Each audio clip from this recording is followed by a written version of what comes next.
տարեց ասածը ինքը չի նշանակում անօգնական մարդ, որին պետքա օգնել։ Գիտաժողովի ժամանակ էլ ես այս միտքը հնչեցրեցի եւ հիմա նույնպես շատ կարեւորում եմ, որ այսօր ամբողջ աշխարհի ոնց որ ասած ուշադրությունը իրենց ձեռքերում պահող երկրների ղեկավարները տարեց մարդիկ են։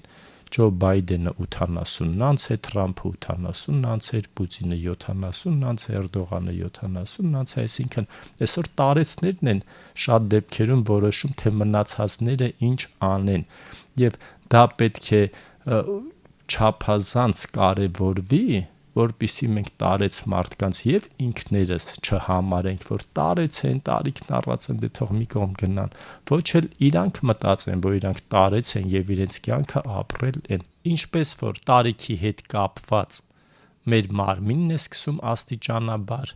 փոխվել, որոշակի խնդիրներ առաջացնել, նույն ձևի կարող են մեր հոգեկան աշխարհում նման բաներ լինել։ Իհարկե սա պետք չի խառնել պայմանական ասած հոգու հետ, որտեվ հոգին միշտ երիտասարդ է, անկախ տարիքից մարդիկ ունեն նույն ձգտումները, նույն ցանկությունները, իհարկե տարիքի հետ կապված գալիս է իմաստնությունը եւ մարդիկ ավելի են կարողանում կառավարել իրենց հույզերը, ցանկությունները, բայց միևնույնն է, մարդկանց հիմնական պահանջմունքները միշտ էլ նույնն են, անկախ ինչ տարիքի են նրանք։ Եվ բավական մեծ բանակը, որին սեփոր ժամանակին շատ արագ ուղարկում են կենսաթոշակի տարիքով պայմանավորված, մարդկանց մոտ բավական լուրջ վակուում է առաջանում։ Ինքը սովորեր ամեն առօր պետքա վեր կենար, գնար գործիր, պիտանիությունը զգալ։ Հիմա դա չկա։ Ինչ պետք է ինքը անի։ Եթե բախտը բերում է, որ ընտանիքը կողքն է լինում, միասին է լինում, սկսում է էներգիան ծախսել երեխաների, թոռների վրա, որը բավական նպաստում է նրա երջանիկ երկարակեցությանը, բայց եթե դրանք էլ չեն լինում եւ ինքը ընտանիքի հետ չի ապրում, երեխաներին ուշ է տեսնում, ապա ինքը մնում է մենակ ինքն իր հետ, իսկ ինչքան մարդը մեծանում է ստերեոտիպորեն, ինքը սկսում է ավելի քիչ պլաններ կազմել հետագայի համար ու աստիճանաբար պարզվում է, որ ինքը ամբողջ օրը պիտի տանը նստի մենակ սերիալ նայի, բայց մենակ մնալ հեռուստացույցի հույսին կամ ինտերնետի հույսին դա բավարար չի եւ այդ ուղղությամբ պետքա աշխատվեն տարբեր տեսակի ծառայություններ ձևավորելու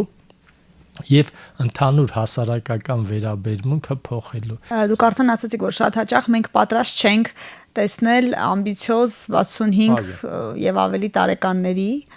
Ինչ է պետք փոխել այս առումով։ Ահագին բան պետքա փոխել, իսկ թվում է նաև այդտեղ օրենսդրական փոփոխություններ էլ գուցե թե լինեն։ Իհարկե լավ է, որ գոնե մեր մոտ կենսաթոշակային այդ տարիքը մեծացվեց, հասավ 63-ի եւ կա մոտեցում, որ իրան պետքա շարունակել, որովհետեւ եթե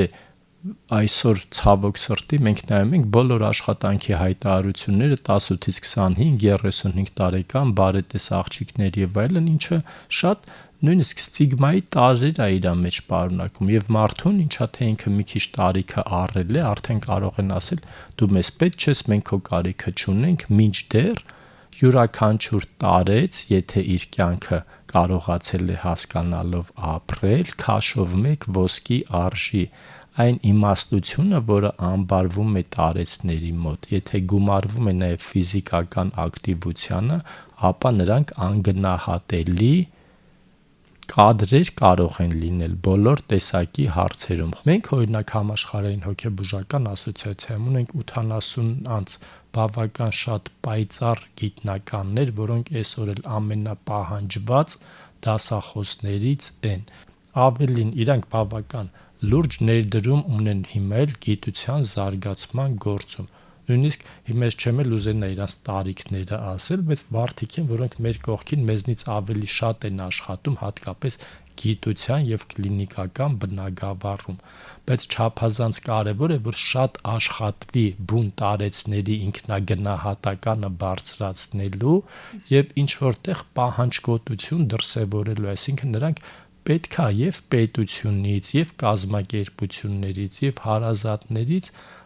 պահանջեն եւ իրենց վարքով էլ ցույց տան, որ իրանք անօգնական չեն, ավելին իրանք ունեն բավական մեծ ռեսուրս, որը կարող են օգտագործել։ Եվ այն կազմակերպությունները, այն մարդիկ, այն ընտանիքները, ովքեր կօգտագործեն տարեցների ներուժը, նրանք միանշանակ շահող դուրս կգան։ Հիմա մենք մի հատ շատ կարևոր խորհուրդ ենք տալի բոլոր ձեռնարկատերերին, բոլոր կազմակերպություններին, բոլոր ընտանիքներին։ Եթե դուք սկսեք օգտագործել ձեր տարեց գործընկերների, տարեց ազգականների ներուժը,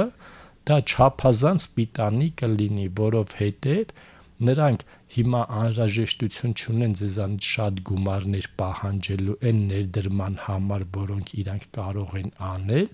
իսկ դուք էլ ոչ շատ գումարներ ծախսելով բավական մեծ գիտելիք եւ փորձ կարող եք վերցնել եւ կիրառել ձեր կազմակերպություններում։ Իսկ տարեց մարդիկ իրենց վրա ըստ ձեզ աշխատում են, փորձում են նոր հմտություններ ձեռք բերել, նոր գիտելիքներ ստանալ, թե այս եղած խարանը նրանց էլ է կաշկանդում ակտիվ լինել, ակտիվ եւ առողջ ծերություն ունենալ։ Ես հիմա հարցին փորձեմ հարցով պատասխանել։ Երիտասարդները աշխատում են իրանց վրա, թե չեն աշխատում։ Կան երիտասարդներ, որոնք շատ լավ աշխատում են, մեծ ձգտումներ ունեն, կան երիտասարդներ, որոնք երիտասարդ տարիքում արդեն շատ տարեցներից ավելի ցանկություն չունեն իրանց վրա աշխատելու։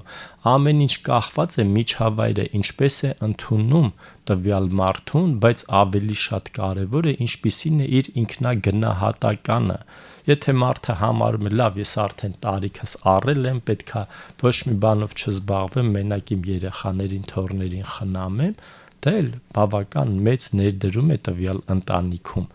Բայց մյուս կողմից էլ այդ երեխաները, թոռները այդքան էլ հավես չեն անում իրենց տատիկների, պապիկների հետ ավելի շատ շփվել, որովհետև փոքր տարիքում շատ սիրում են, մի քիչ մեծանում են, արդեն իրենց ծնողների հետ էլ այդքան էլ հաճույքով չեն շփվում, որովհետև սերունդների տարբերություն կա։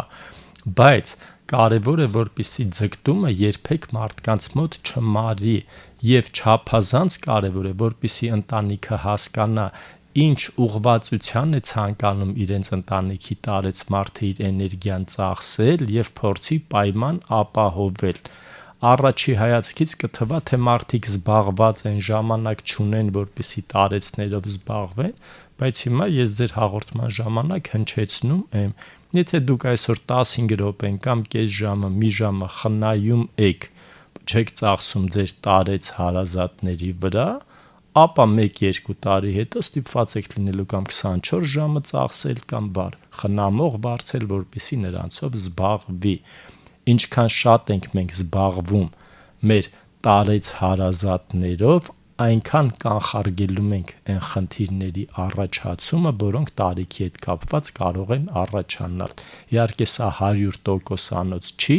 բայց մեծապես նպաստում է նրանց երջանիկ, արժանապատիվ կյանքին եւ ժամանակի չհատկացումը,